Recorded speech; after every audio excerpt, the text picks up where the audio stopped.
Hello and welcome to the end of Picturebooking's fall episodes. We will be taking a break for a while, but before we go, we would like to leave you with some helpful creative advice and an excellent list of books to check out the next time you visit the library. Enjoy. Lane Smith. Do you have Let's any hear it. advice for aspiring creatives, especially those interested in picture books? Yeah, I would say stick to your guns. And I've said this before, but it's really true. It's a little harder now because this marketing people and sales people and the corporate side of publishing will have a lot of comments on your stuff. But if you really believe in what you're doing and believe it's good, stick to your guns. You can make little compromises, and sometimes they're actually good ideas, like with the 8 eyes, but just persevere. When John and I were shopping around the true story of the Three Little Pigs, everybody rejected it, and we liked it, and we knew that kids would like it, but they just thought it was wild.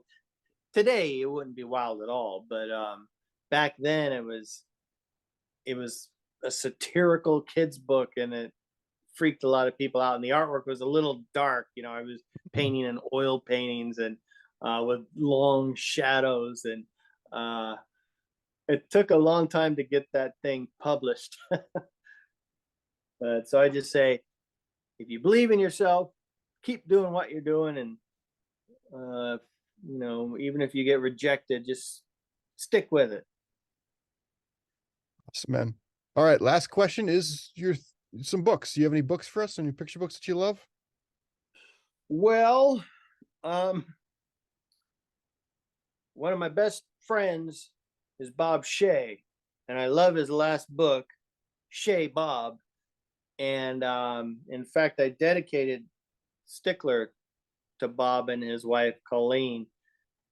He's one of the funniest guys I've ever met, funniest writers, and he's just doing some great books. So I would definitely, I always find his stuff inspiring. I put Shea Bob on there, and I mentioned William Steig before. I would say anything by William Steig. He's sort of underrated as a writer, especially. He's just a phenomenal writer. He does these, great artwork, of course, but he's a really great writer.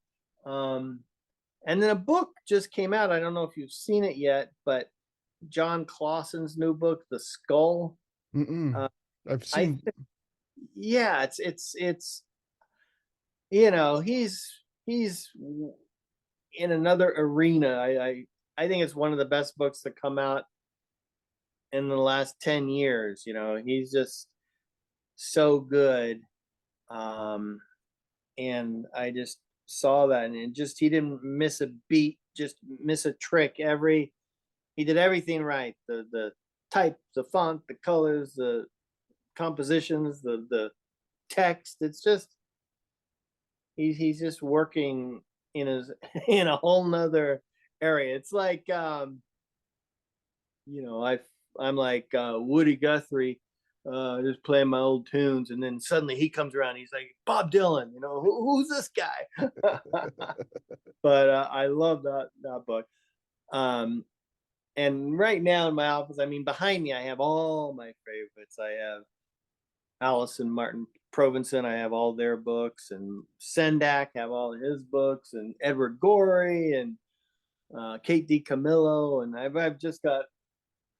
It's just great to be surrounded by all my favorite stuff that a lot of them I didn't grow up with, because when I was a kid, they didn't really have kids books other than Dr. Seuss books. But I re-educated myself when I was in art school and became, a student of kids books. And so when we moved to this house, my wife restored this barn, and just is the first time I've ever had all of my books and things in one place, because usually I have so many books. There's a couple in the house and some over there in the studio and some in a bedroom, but they're all in one place, and it's just endlessly inspiring to just pull something off the shelf, an old Sendak book by Ruth Krauss, and just go, wow, this is amazing. Lauren Castillo. Do you have advice? Any advice you'd give to aspiring illustrators? You know, particularly those who are interested in creating children's or picture books. Yes. Well, number one, just draw, and draw.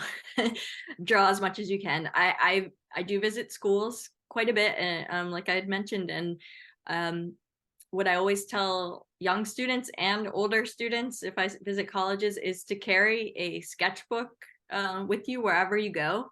It's been my practice for a couple of decades now.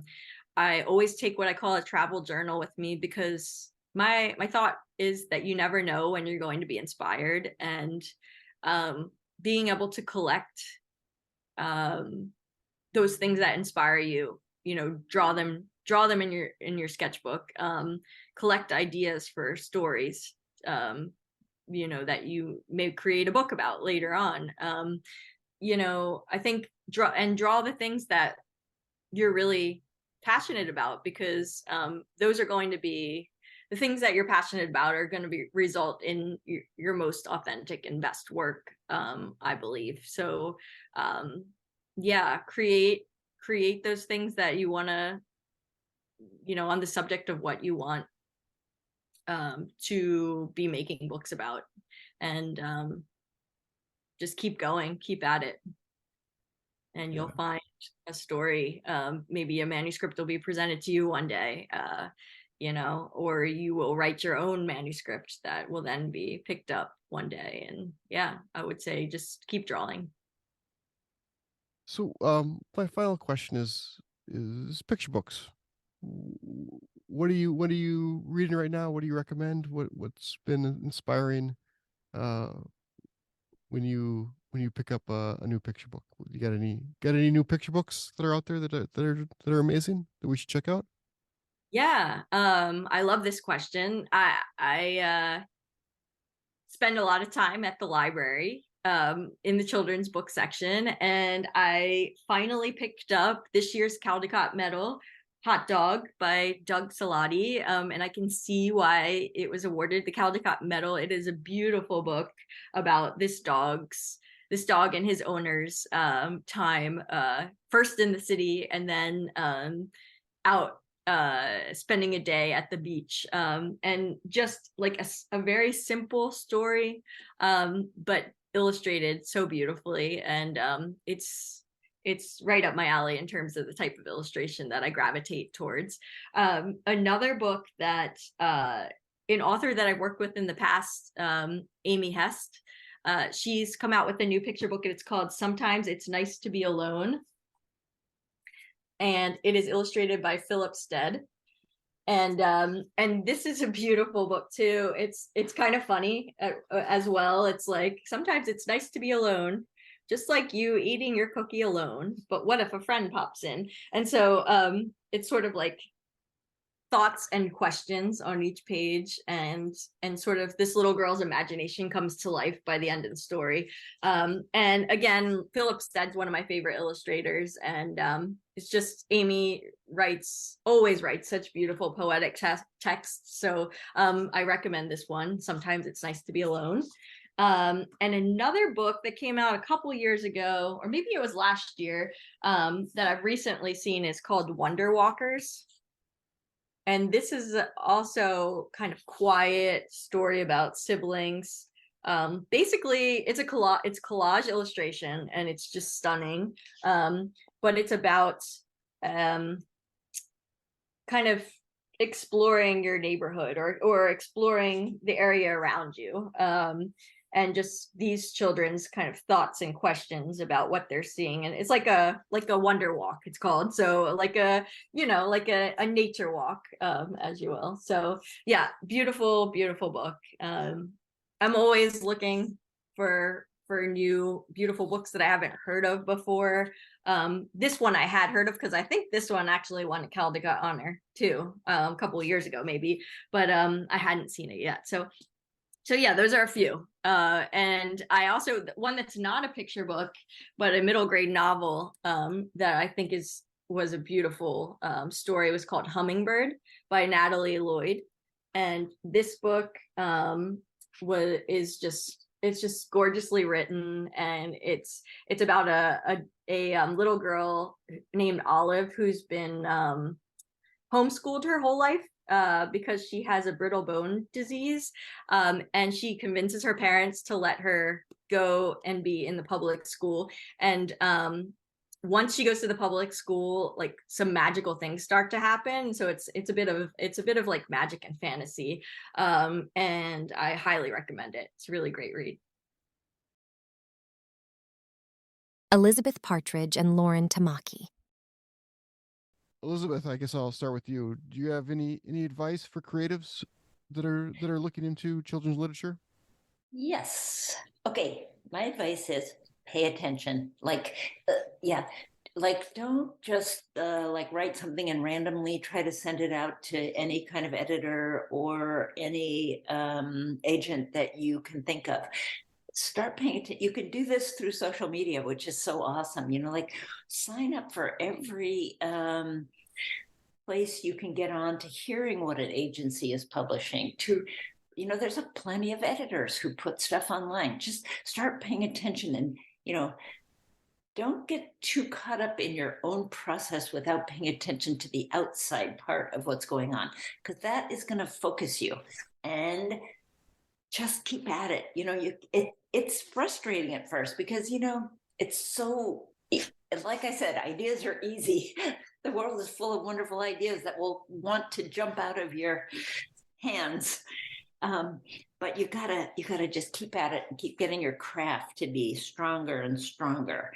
And then when you start experiencing any kind of positive feedback, any kind of, oh, I almost made it, celebrate every victory you have that comes your way. You get a good critique in your critique group, celebrate that. Just make sure you stay on the positive side of what you're doing, because it's a marathon, not a sprint. And Oh, then that's really good advice. I'm writing all of that down, Betsy. Oh my gosh. Yeah, I mean, because for me, it was something that came to me, via Ariel and Betsy. I don't feel like I was like trying to break into it, even though I love children's books, and children's books it's the reason I became an illustrator, was to work on children's books, not to be an editorial illustrator. But I have to say, I know a lot about drawing, so I'm gonna, any illustrators who are listening, the best advice I ever got about drawing was from an instructor in my first year of art college, which, and I'm paraphrasing him, but good drawings just happen by accident. So if you just keep on drawing and keep on drawing, then eventually you'll get a good one. And so it's that idea of, you just have to keep working, and you can't be discouraged. Oh, I did a bad drawing, I'm just going to go lay down for 2 hours. No, you just have to keep drawing. And eventually, something amazing will happen. I think that's so true. It's like people, it's like a violinist. They don't expect to be able to just play something brilliant. They practice and practice and practice. And that's true for me and for Lauren. It's like we're putting our butt in the chair every day and working. That's how you get there. books. If you want to give me what do you, if it's children's literature, that's great. If it's something that you're reading now that is just needs to be told to more people, I'll take that as well. So I feel like, kind of adjacent to the subject matter, I really loved Love in the Library by Maggie Taduka Hall, illustrated by Yas Imamura. Just such a beautiful picture book about the incarceration, and a very small story, which is great, because viewing this experience and the people as a monolith is never helpful. So shrinking it way down to this small little story is so beautiful. And this book about Isamu Noguchi, the snail, was written and illustrated by Emily Hughes. Just outstanding. It blew my socks off in every visually, the storytelling. I just loved it. And then a book for adults, technically, but I didn't read this recently. I read it, last year. The Ugly Cry by Danielle Henderson was one of the best memoirs I've ever read in my entire life. And I was actually literally laughing out loud and crying in the course of like a few pages. So those are my recommendations.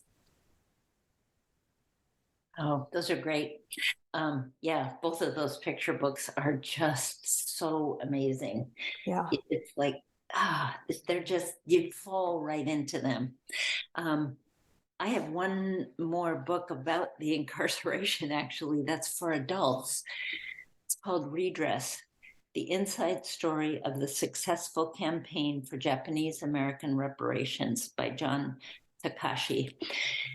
It's just amazing. Like I didn't know all the details of how Japanese Americans were compensated for, very poorly, $20,000 to each surviving person who'd been incarcerated, which is nothing compared to what they lost. But it set an incredibly important precedent today that is really going to be in play as we look at the whole idea of reparations. So it's actually groundbreaking legal and historical information.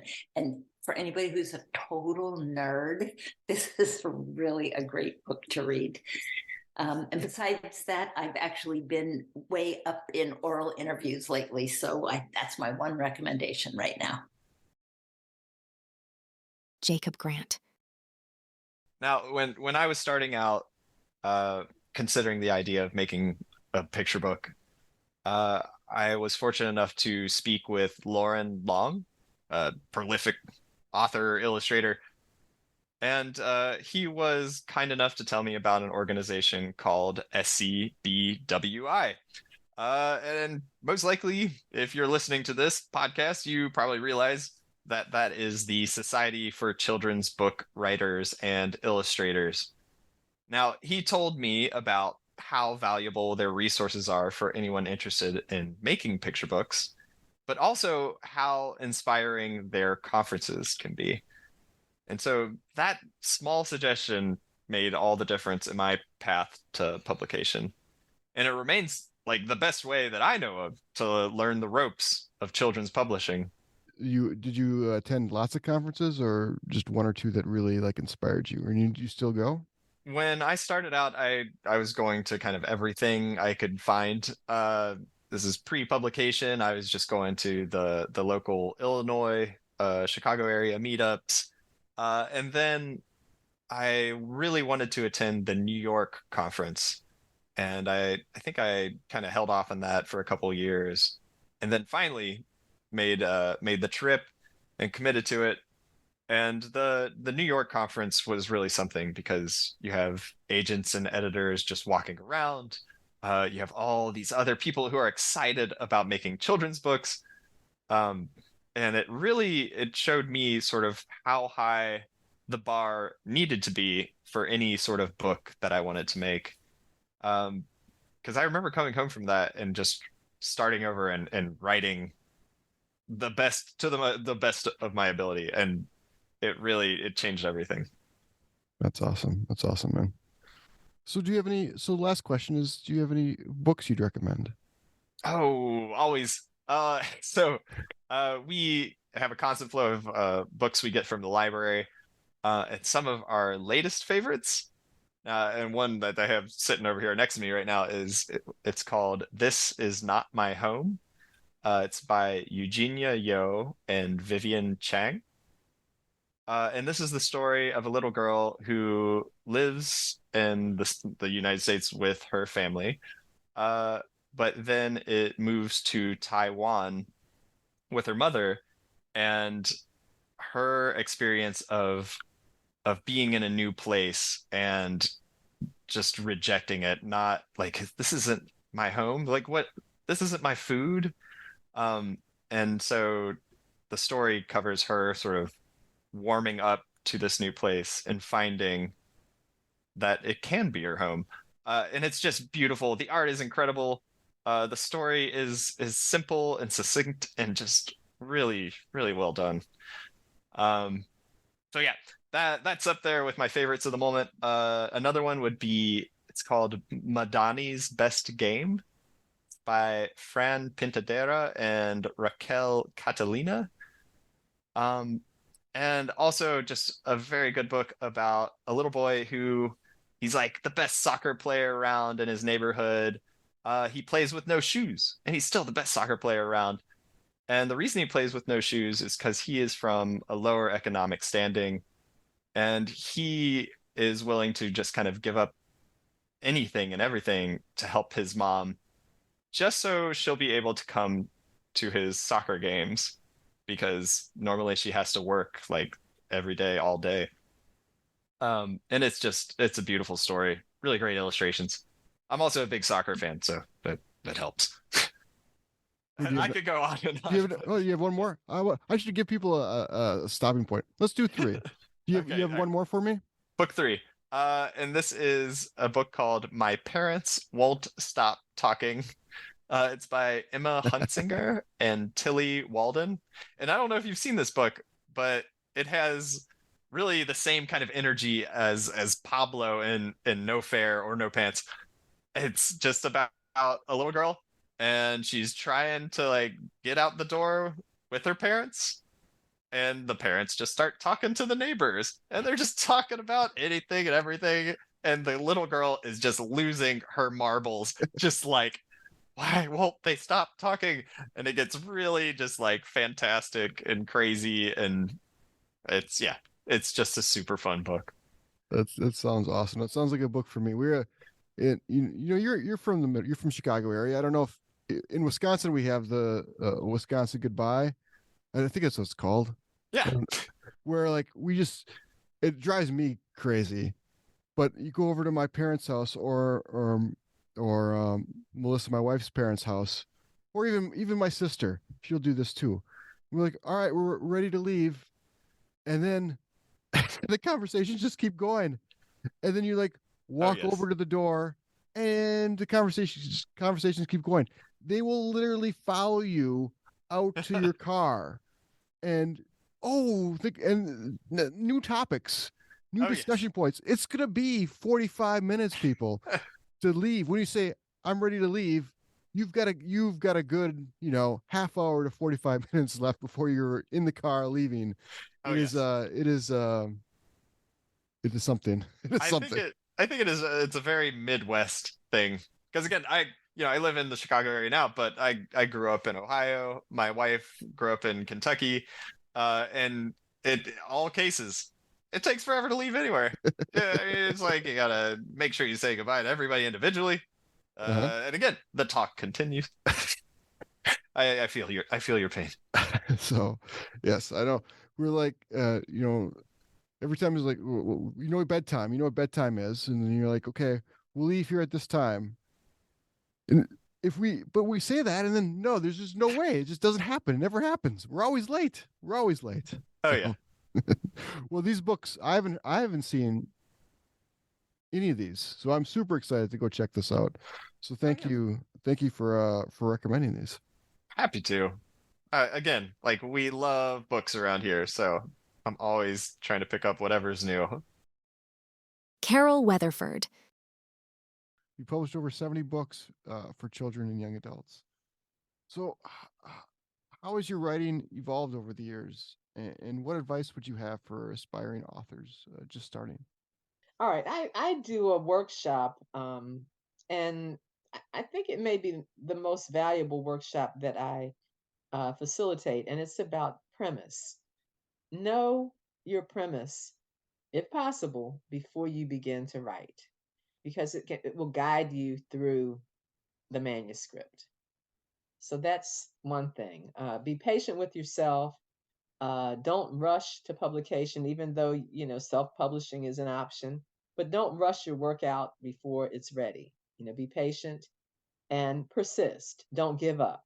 Don't let one rejection or two rejections or 5 or 6 or 7 rejections stop you. You may need to rewrite, but persist. Doug Salati. Oh, I feel like I'm so much in need of advice that giving it is a funny thing.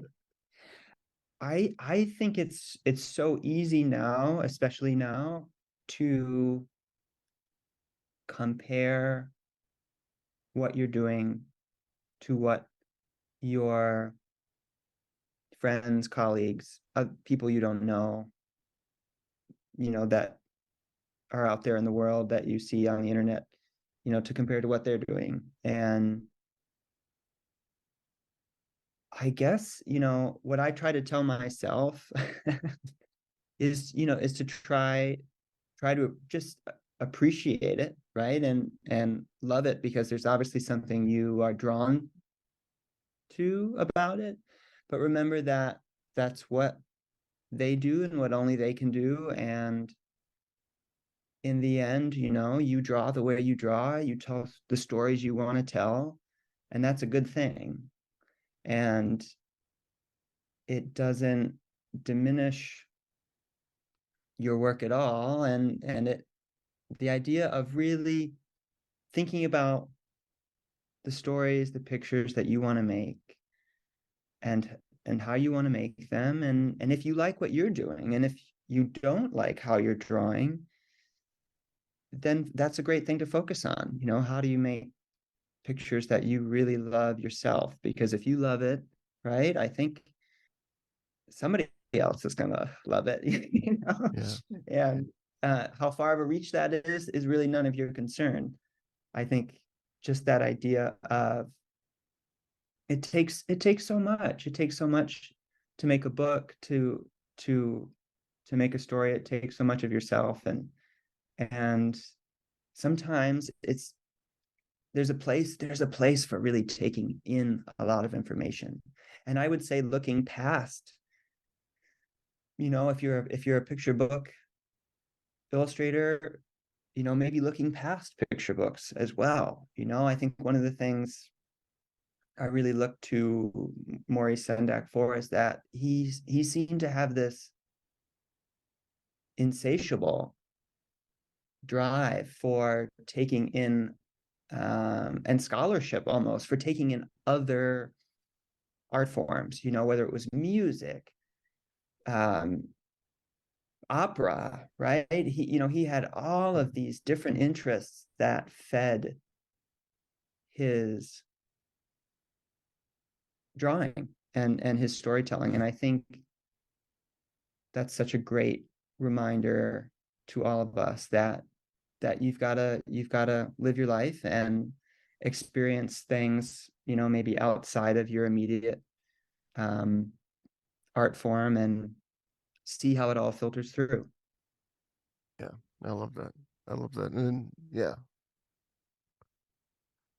I think that's great. Great. And I love living your life. I love that. I love that advice.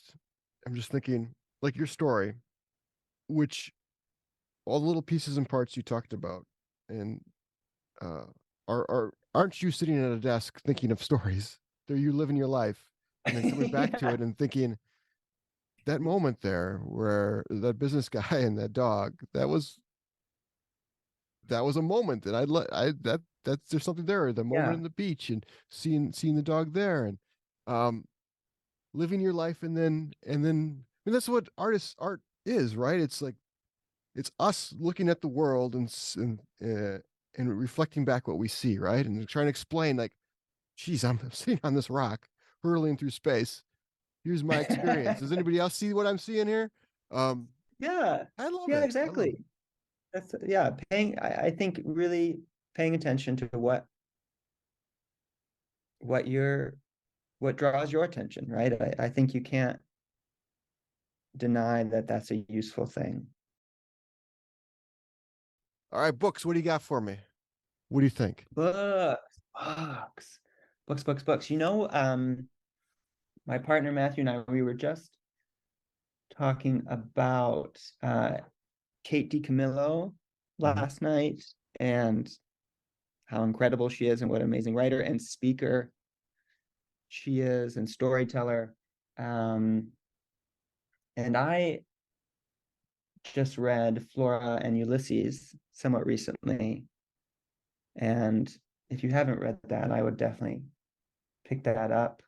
I was revisiting Dominic by William Steig, which is a book I read a long time ago, I think as a kid, but not since then. I feel like I've been trying to do that recently, books that I loved as a kid, trying to read them now and just reconnect with that. Jan Lower. You gave some great advice at the end there, but do you have any other specific advice for creatives just trying to make better stories? For me, it's all about, if your heart is in it, it'll be there for you. It'll work out for you. I would not want to write a story about somebody or something I didn't really care about, even if it was really an important topic or subject. I look for the heart in that stuff, and if it touches me in a deep way, I just feel like you can throw yourself into the writing and the project and believe in it, and it'll also carry you through some of the waiting and the potential disappointments. My first picture book never sold, and yet I love it with all my heart, and I would not have wanted to miss telling that story, which I just thought was terrific and was fun and great research and all of that. So I wouldn't write to the market. I don't even know how you do that, but I would do really what you care about. And the more you believe in it, then even if it doesn't go anywhere, you've still gotten a lot out of the experience. I love that advice. That's great. And my final bonus question is: what are some of your favorite picture books or children's authors, and why do you admire them? Oh gosh, there's so many, right? But right now, I guess I'd say, if I thought about it just, as a kind of quick thing, who would I really admire?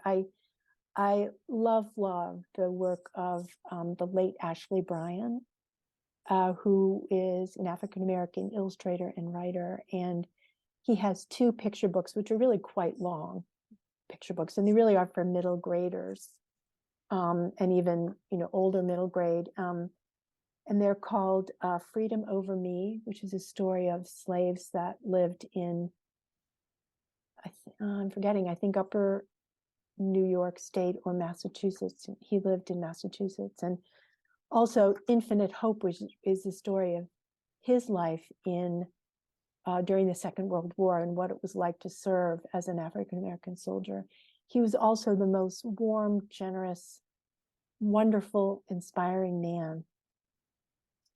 I would also have to mention Laurie Walmark, whom I know. She also went to VCFA, who has written 7 or 8 or 9 books about amazing women and their technology, women in STEM. And I would recommend all of her books. But my very favorite one of hers is about Hedy Lamarr, who was an actress in Hollywood, but also a complete brainiac. She was so smart, and she invented the technology that allows us to have cell phones now. During World War II, and it was used in submarine warfare. It's extraordinary. So that one is called Hedy Lamarr's Double Life. Again, it was by Laurie Walmark, and it's illustrated by Katie Wu, whose illustrations are great. And I think although Laurie is a wonderful explainer in every way, but her explanation of the technology I thought was really good. Good work. I love the team of Jen Bryant and Melissa Sweet. Almost anything that they have done. A Splash of Red, which is about Horace Pippin, and Roger and his thesaurus, which I thought was brilliant, absolutely brilliant. They are, as a team, they make you see the story and the illustrations are completely intertwined. They are so beautiful. And then they have A River of Words, which is the story of the poet William Carlos Williams. So I would recommend any of those. And then finally, I saw a webcast earlier this winter that SCBWI hosted that really wasn't an extraordinary one. It featured Angela Joy, who's the author, and Janelle Washington, who was the amazing illustrator. She works in paper cuts. She cuts paper and does all of her artwork that way. And they wrote a book that I actually have to say I didn't think could be written, but they did it. It's called Choosing Brave: How Mamie Till Mobley and Emmett Till Sparked the Civil Rights Movement. And it came out last September. And the story is of mostly Mamie Till, Emmett Till, who was murdered in the 1950s as a 14-year-old. It's about his mother, and it is extraordinary and beautiful. And although you'd think that the story was simply tragedy and pain and just such a shame, Mamie Till chose brave, and she lived her life in such a way as to call out all of the injustices and the cruelty and horror of that time. And it's a beautiful book. I would deeply recommend that book as being really full of heart, full of soul, and full of the truth.